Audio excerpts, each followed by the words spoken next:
제가 서두에 말씀드린 대로 오늘 이 16장은 구약 전체의 실패를 말해 줘 이스라엘의 실패를 말해 줘 사랑을 입은 자였음에도 불구하고 예 하나님께서 그들을 택해서 그렇게 예쁘게 가꾸어 갔던 자들, 특별히 예 정말 가나안 땅에 서도 어 그 어린아이가 강보에 싸지도 못하고 소금을 뿌리지 아니하고 그래 정결하게 하지 아니하였다는 거죠. 예. 그렇게 더러움 가운데 버려진 아이들 같은 존재들을 여기 비유하면서 그렇게 하나님이 그들을 품에 안고 싸매 주고 또 그 피투성이 같은 존재를 잘 이렇게 안아서 강보에 싸고 또 이렇게 "피투성이지만 살아 있으라. 살아 있어야 된다." 하면서 가나안 땅에 이렇게 정착하도록 잘 돌보아 주었는데 이제 이들이 이스라엘 백성들이 가나안 땅에서 잘 성장하고 여기 본문에 보면 그런 피투성이가 인제 점점점 자라서 성년이 되어서 이제 아름답게 가꾸어지고 유방이 뚜렷하고 머리털도 자라고 그런데도 불구하고 이제 그 은혜를 잊지 못하고 벌거벗은 알몸과 같이 사신 우상을 섬기며 가나안의 이 더러운 사람들과 함께 몸을 섞고 음란하게 행하였다. 음란한 행위. 예. 그래서 하나님의 자녀가 세상 자녀가 되어 버린 예. 구원받은 자녀들이 하나님의 사랑을 입은 자들이 예. 완전히 사신 우상 숭배하는 자들과 함께 똑같이 동화되어 버리고만 그래서 부끄러워져 버린 이스라엘. 여러분 이스라엘의 역사가 그렇잖아요. 아브라함부터 시작해서 마지막 시드기야 왕까지 멸망할 때까지 유다가 멸망할 때까지 가만히 보면 크게 두 가지입니다. 하나님의 끈질긴 사랑이 나타납니다.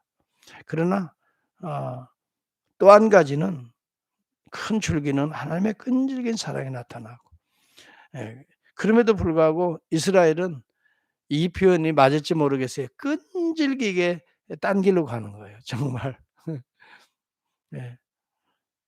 그리고 눈에 보이는 대로 세속적으로 이것을 여기 본문에 보면 음란한 행위로 보는 거예요. 가나안 땅에 애굽에서부터 구원해서 가나안 땅으로 들어가게 하나님은 뭐 한순간도 떨어지지 않으려 그들을 인도하지만 그들은 이러한 하나님의 사랑을 저버리는 이것이 오늘 이 시대의 비극 같아요. 정말 우리는 하나님의 사랑을 끊임없이 받아 누려요. 일반 은총과 특별 은총 두 가지로. 일반 은총은 이 세상에서도 먹고 살고 무엇을 먹을까 마실까 입을까 걱정하지 않도록 필요한 것들은 양식들은 하나님이 다 프로바이드 해 주시죠. 예. 때로는 햇볕을 주시고 바람을 주시고 우리에게 가정을 허락하게 다 일반 은총들이지요. 자녀들을 주시고 또 기업을 주고 또 직장을 주고 또 먹고 살 수 있는 모든 환경과 여건들을 다 풍족하게 오늘 인류에게 하나님은 일반 은총으로 베풀어 주시잖아요. 그럼에도 불구하고 특별 은총이 또 있죠. 하나님의 구속의 은혜가 있잖아요. 우리의 모든 죄악을 씻을 수 있고 날마다 새롭고 산 길로 하나님과 소통할 수 있는 길들을 그리스도를 통해 열어 주시잖아요. 네. 이런 놀라운 은혜를 잊고도 옛 모습으로 돌아가서는 안 돼. 여기 본문에 보면 이스라엘은 실패하지만 하나님은 실패하지 않아요. 예. 그들이 나중에 그런 죄악과 음란한 행동들을 통해서 결국은 하나님의 진노와 심판을 받아 멸망할 것을 쭉 이야기하는데 여기 특징적인 것이 하나가 소돔과 고모라보다도 더 악하다 그런 이야기를 해요. 가나안의 그 백성들보다 더 악하다 그렇게 말을 해요. 왜 그럴까요? 하나님의 사랑을 입은 자가 배반한 자가 얻는 그러한 수치스러운 모습이에요. 오히려 그들보다 더 악하다. 여러분 그렇잖아요. 내가 자식을 낳고 잘 키웠는데 이놈이 배반한다고 보면 다른 일반 애들보다 더 나쁜 애지요. 더 악하지요. 예. 그런 의미로 여기 본문에 보면 오히려 소돔과 고모라가 너희들보다 더 나을 뻔했다. 이런 내용이 사마리아도 마찬가지. 그런 이스라엘의 완전한 실패를 말해 주는 거예요. 이게 토탈 디프라비티를 상징적으로 보여주는 거예요. 인간은 타락하고 망하되 완전히 정말 갈 때까지 가는 거예요. 이렇게 망하였는데 이제 반전이 일어납니다. 하나님은 망하지 않 하나님의 사랑은 망하지 않 이 이스라엘이 하나님의 사랑을 이렇게 망가뜨렸는데 하나님은 옛적에 세웠던 그 언약을 다시 영원한 언약으로 새 언약으로 바꾸어 주신다. 이게 60절 이하에 나옵니다. 네. 그러나 이게 반전이죠. 내가 너의 어렸을 때 너와 세운 언약을 기억하고 너와 영원한 언약을 세우리라. 이것은 뭐예요? 이스라엘의 실패, 구약의 끝이 신약의 시작을 가져온다는 거예요. 예수 그리스도가 이 땅에 오셔서 새로운 이스라엘을 만들어 가신다. 예. 새 언약하에 우리를 어떻게 해요? 모으시겠다는 거예요. 그런데 여기 이스라엘이 어떤 상황으로 빠지는가? 오히려 이방에게 새로운 은혜의 복음의 빛이 사랑의 빛이 예수 그리스도 통해서 흘러가게 되니까 이제 원래 처음 사랑을 입었던 이스라엘이 부끄러워지는 거라 이 말이에요. 그리고 난 이후에 그 가운데 나중에 돌아올 자도 있을 것이다. 그래서 그들을 용서한 후에 63절 이는 내가 내 모든 행한 일을 용서한 후에 내가 기억하고 놀라서 부끄러워서 다시는 입을 열지 못하게 하려 함이라. 그래서 돌아온 자들이 모든 하나님의 사랑의 역사들 구속의 역사들을 바라보면서 깜짝 놀라게 될 때가 올 것이다. 야, 처음 입은 사랑을 배반하고 곁길로 갔다가 세상의 이방인들 부끄러워했던 이방인들이 복음의 입을 은혜를 덧입게 되고 그들 안에 우리가 다시 들어오게 된다는 새 이스라엘이 된다는 사실에 부끄럽기도 하고 놀랍게 될 것이다.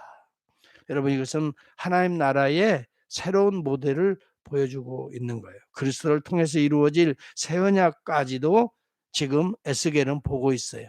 그래서 이 구약의 선지자들은요. 당대의 이스라엘에게만 대상으로 예언한 게 아니에요. 사실은 이스라엘을 향한 예언이지만 실질적으로는 모든 만민을 향한 큰 그림을 그리고 있는 이것이 하나님의 그림이에요. 에스겔의 그림이 아니에요. 하나님의 계획이에요. 하나님의 뜻이에요. 이것이 실제적으로 이루어지잖아요. 2000년 전에 예수 그리스도가 오셔서. 그래서 우리 주님이 제자들에게 떡과 잔을 나누시면서 뭐라고 말을 해요? 이 잔은 너희를 위하는 나의 피, 곧 새 언약의 피다. 누가복음에 분명히 22장 20절에 분명히 말을 해요. 새 언약, 여기 영원한 언약. 예. 새 언약이다. 새 언약의 피다. 이야기를 한단 말이죠. 예. 이것은 새로운 이스라엘이에요. 새로운 예루살렘이에요. 예. 이것이 요한계시록에서는 새 예루살렘 성이라 이렇게 표현이 돼요.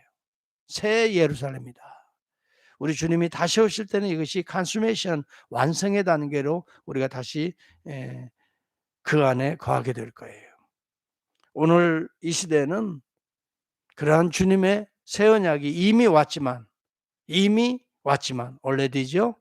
아직 not yet. 아직 컨슈메이션은 아직 오지 않았다. 주님의 재림은 완성의 때는 오지 않았다. 지금 그것이 시작되어 가고 있는 이것이 오늘 이 시대의 교회요.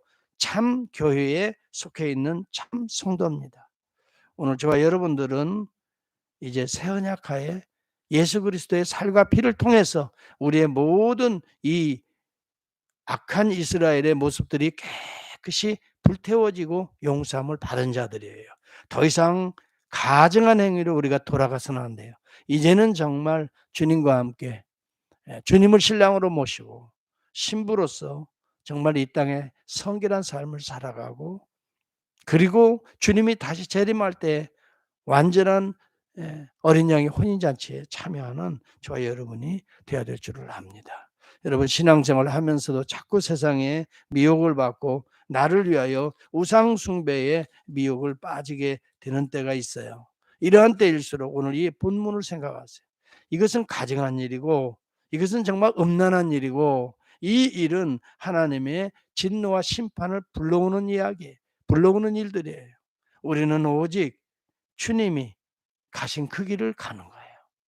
새 언약의 백성들로서 새 언약의 삶을 살아가는 거예요. 새 언약의 삶은 예수와 연합된 삶이에요. 주님이 함께 가시는 그 길을 같이 가는 거예요. 내가 앞장서서 개척하는 게 아니에요. 주님이 앞장서서 가시는 그 길을 내가 어떤 환경이라 할지라도 십자가의 길이라 할지라도 그 길을 가는 거예요. 가면은 십자가에 오르면은 어떻게 됩니까? 끝입니까? 아닙니다. 우리가 죽으면 어떻게 됩니까? 끝입니까? 아닙니다. 새로운 이스라엘이 우리 안에 형성이 되는 거예요. 새로운 예루살렘의 모습이, 새 언약의 모습이 형성되는, 이것이 그리스도와 함께 죽고 그리스도와 함께 사는 길이에요. 우리 안에 이런 의로 말미암는 거룩한 삶이 이어지는 한 주간이 되어야 될 줄을 믿습니다. 기도하겠습니다.